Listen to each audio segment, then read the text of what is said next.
Wrong button. Intro. Play.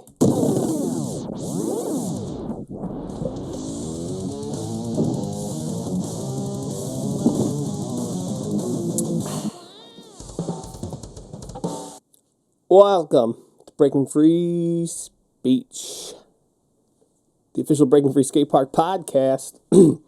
It's probably like one of very few skate park podcasts. I could probably say it's like the best skate park podcast, right? We're here in the studio. Got my Bills mug. Let's go, Bills. Today we're going to talk a little bit about insurance, which we've talked about in the past. Insurance stuff is just so frustrating. It is just one of those things you just have to deal with, and it pains me, but you got to pay to play. So I'm going to explain to you what has just happened over the last couple of weeks with renewing my general liability insurance. General liability insurance is essentially it covers all your general liabilities. Like, if something were to happen, liability is essentially fault. So if something were to happen, I'm insured from it being my fault, right? That's what the waiver's for and all that fun stuff. Now, the ridiculous thing about insurance is that you legally have to have it, and they can just say and do whatever they want, and you're just subject to it. That's it. There's nothing you can do about it. So if they were to just come in and say, you know what, it costs twice as much, there's nothing I can do except for shop around to other insurances. And the other thing that's amazing about them is there's no, not like car insurance where you could cut off your plan and then get your money back or not pay going forward, or you can adjust it during the year. It doesn't work like that. If I pay my insurance up front in November and then in February they drop me, I can't get those 7-8 months of policy I paid for back. It's just I paid it and that's it, and there's no getting it back. It's really pretty sucks. So and then on top of that, like, your general liability, you think it'd cover you for everything, but it doesn't, because on top of general liability, I have to have fire and theft coverage. I need to have accident coverage, which the general liability is supposed to cover accidents, but because it's considered high risk, I have an accident coverage on top of my general liability coverage. Then I have fire and theft coverage. Then now I have to have this assembly hold harmless policy, and then I have workman's comp insurance, and disability insurance. So there's like 7 insurances. Right? What a mouthful. I want to tell you what happened this year with our insurance. It cost me a lot more money. I'm going to give you rough numbers, and I'm also going to intentionally skew the numbers because I don't really want to tell you exactly what it costs to do it. But anyway, the skate park was paying a very reasonable general liability insurance premium, which is the premium is how much you have to pay for the policy. Part of that is because we got our insurance to be a continuation of RASP's insurance policy because it was the same customer base, the same location, mostly the same ramps. We said there was the same management. It's just a different, company. And that's not really supposed to happen because it's not the same company, but we got it to work. So when I opened, Breaking Free Skate Park had 6 years of history behind it. So with something that insurance companies view as high risk, when you can prove 6 years of no incidences, it makes it look a lot less risky. So it helps keep your rate down. Okay, so I had this new I've had this insurance since I opened, so this will be our 3rd year. Last year when we renewed, they said, hey, guess what? Next year, we're not renewing you because just as a company, we're no longer writing skate park policies. They said, it's not you, it's me. That's how they broke up with me. So I was like, okay, I didn't do anything wrong. There was no claims on our policy. It was just like, hey, next year we're just not going to do it. Fine. All right. So I was mentally preparing. I knew I was going to get a price increase because there's no way. I was getting a great price for my general liability insurance. And just to give you a close but somewhat skewed number, just so we could, and even flat, so we could do some math here. Let's just say my general liability was $8,000. Okay, $8,000. And just to put that into perspective, there's also accident coverage, fire and theft, all the other insurances. So collectively, this is the biggest one of all of them, but It's just one of multiple insurances, right? So they come back. We've been shopping for insurances since like August, September, October, 3 months. Some of the rates we got back, the estimates we got, $35,000. Get the heck out of here. 16,000, not so good. 11,000, not so good. 12,000, okay, whatever. And then basically, we couldn't get anything lower than about 12,000, 11,000 in that range, give or take, because they're going to give you a quote. Then they're going to look at your stuff closer. Then they're going to adjust it. It's a real pain in the butt. So anyway, we'll just say it was 12,000. So I'm going to go from 8 to 12. It's a 50% increase in my insurance premium. Oh my God. Wow. Ouch. Okay. Then they tell me, wait a minute. Hold on. You build bikes and scooters? I'm like, well, yeah, it's a freaking skate park. What do you think we do? Well, that's a problem. Do you have a secondary policy for that? Why would I have a policy for that? Well, you don't have an insurance between you and every single company you buy bikes or scooters from? It's like, no, that's ridiculous. Why would I have that? I deal with like 14 different companies. Well, you need that. If you want this $12,000 policy, we can't give it to you unless you have this insurance on the fact that you assemble bikes. It's like, well, so it's general liability, but it doesn't cover fire, it doesn't cover theft, it doesn't cover the fact that we assemble bikes, it doesn't cover the fact that we maintain and repair bikes, it doesn't cover the fact that there might be accidents. It's like, so what is it basically covers you if you slip and fall on we're mopping the floor, Clark's mopping the floor, oh, someone fell, oops. Okay, whatever. I digress. So they say, all right, so what's this insurance I need on assembly stuff? It's like manufacturing insurance. I'm not a manufacturer. Okay, whatever, fine. What do I have to do? Okay, well, the underwriter, they want to know how much revenue you take in on things you build or maintain or repair, and they want to know how much of your payroll accounts to that. What percentage of the dollars we pay out to employees accounts for time spent fixing or building scooters? Really? So I go into my database, I collect all this data. I like data. And let's see, let's do it last year. So I sent them a spreadsheet. I did it for the last 3 years. So this is how it breaks down. This is pretty cool. I think this will be interesting. In 2018, we sold 17 kink bikes. All right, so we built and sold 17 kink bikes. The retail value of that came out to be about $6,600. Now remember,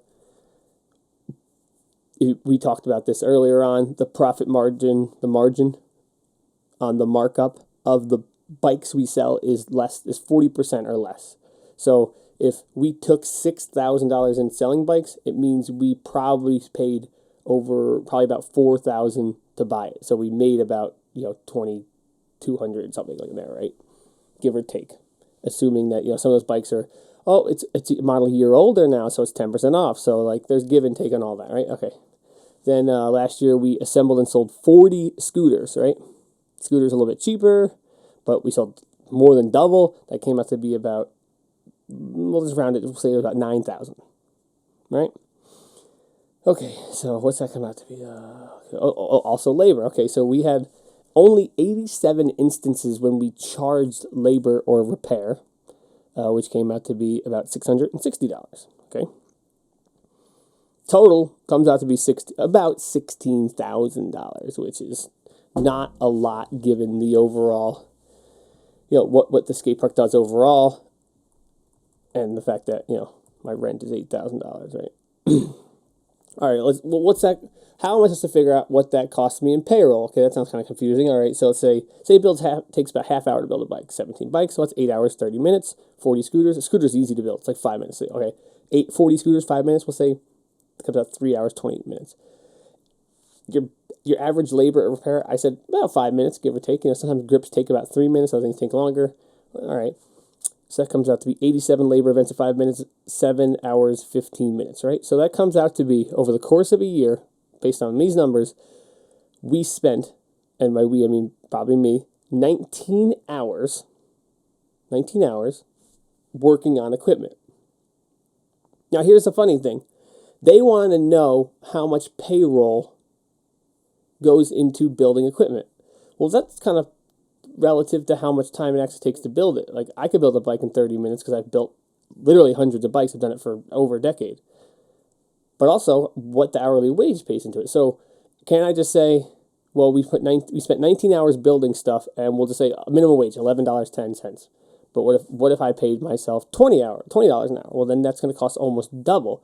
I will get insured. I'll have to pay more money on more insurance if I pay my employees more to do the same task of building the bike, which, doesn't that sound weird? That's the way it goes, I guess.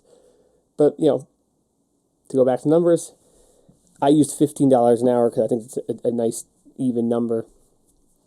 So 19 hours, $15 an hour comes out to be $286 gross pay. Gross pay is the pay before all the taxes and everything. And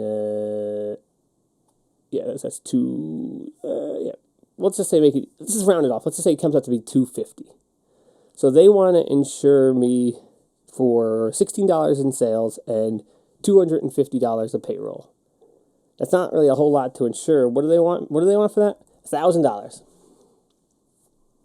They want $1,000. I have to pay $1,000 to insure $300 worth of labor and $16,000 in retail, which is probably more like, with the profit margin adjusted, we'll say it's about maybe $8,000 in profit. So they want me to pay like, what's it come out to be? 13%?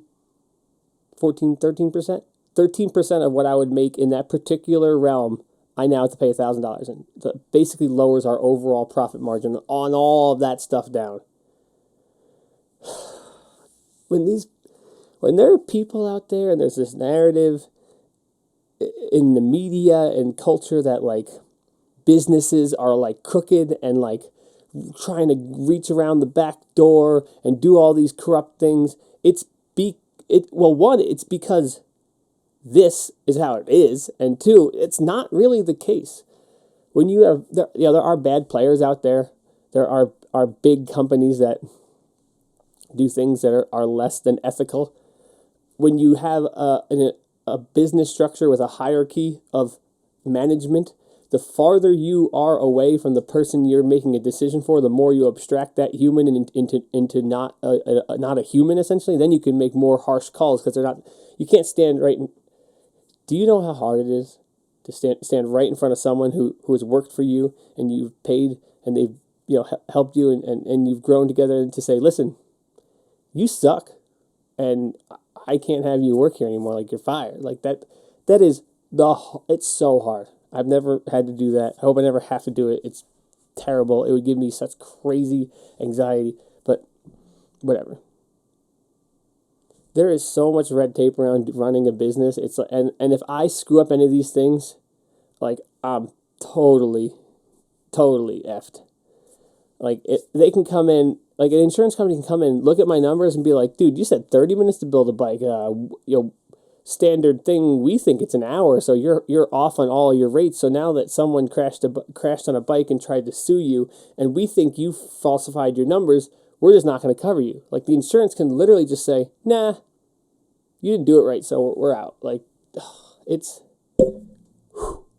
crazy, dude. The things I go through for you guys, I do it for me too. I'd be lying. I do it for everyone. You got to pay to play, baby. And then just some other cool facts if you want to know kind of what we do at the park when I was doing this research on here. The most common thing we did in the shop, repair-wise, was cut handlebars. Over 40 times last year, in 2019, we cut someone's handlebars. Now, we charge per cut, right? So, 1, 2. So it may be more like 30 because some of those are double up cuts, but interesting. And then our second most common thing is labor minimum charge, which is the $5 minimum fee, where it's like, whatever, it's just $5. So that says that the majority of repairs we do, I feel bad enough and don't charge you full price. I trued a bunch of bike wheels, did a couple flat tires, dialed a couple scooters. We only charged to install grips 5 times last year, which is crazy because we probably sold like 200 pairs of grips. But the general rule is like, and this is where it gets weird in the insurance stuff, is if you buy it, I don't charge you to install it. You buy the grips. I don't pay you. I don't charge you to put it in. So I probably should quote the time to do that, but I have no way of knowing how many times I do that unless I started logging that. And had I not logged that in the past, well, then I have no way to come up with that metric to quote it into my insurance, which gives another gray area that they can come after me for. Dude, did you feel the bureaucratic walls closing in on you? I do. I'm not trying to sell you guys on being libertarian or anything like that. I just want you to know how it works. I think it's some fascinating stuff. All those numbers are pretty cool. I will tell you that 2019 year-to-date versus 2018, we have already sold more bikes than in 2018, and we've sold half as many scooters. How about that? So any you people that aren't scooter riders that think it's all scooter riders, I sold 40 scooters in 2018 and only 20 scooters in 2019 year-to-date. But Christmas is coming. So we'll see. And that's about it today. Speaking of Christmas, I'm still waiting on the NV Prodigy 8 coming out. They just did a webinar thing. I didn't watch it because I don't need to watch a webinar. I looked at the pictures. I go, oh, look, it's the same as last year, but now there's different colors. And the new, I don't know if I'm supposed to talk about this, but the new NV Prodigy 8s come in like a street version and a not street version. So the same scooter would come with box ends and a T-bar versus the normal tapered rear end and the shaped bar, I guess you'd call it. So I guess that's cool. As soon as those are out, I'll be getting them.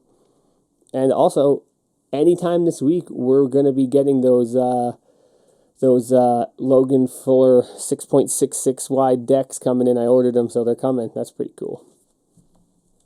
Also, I recently filled out a Tilt Scooters dealer app, so we'll be getting some Tilt stuff in soon too. So that's cool. That's cool. And that'll wrap it up for today. Hope that was fascinating for you. I ran nearly 20 minutes, which is crazy. So I'll have to figure out a way to cut this up for IGTV. If you like the fact that we're putting this on IGTV, let me know. Let me know. And if you got a topic you'd like us to talk about, just comment it. Otherwise, you know the deal. Walk the walk, talk the talk. Shred the gnar. It's getting to be busy season to skate park, so let's, I better see you there. I better see you shredding. Someone better send the freaking 9, because I'm not. Go Bills. Thing is like skipping. Whatever.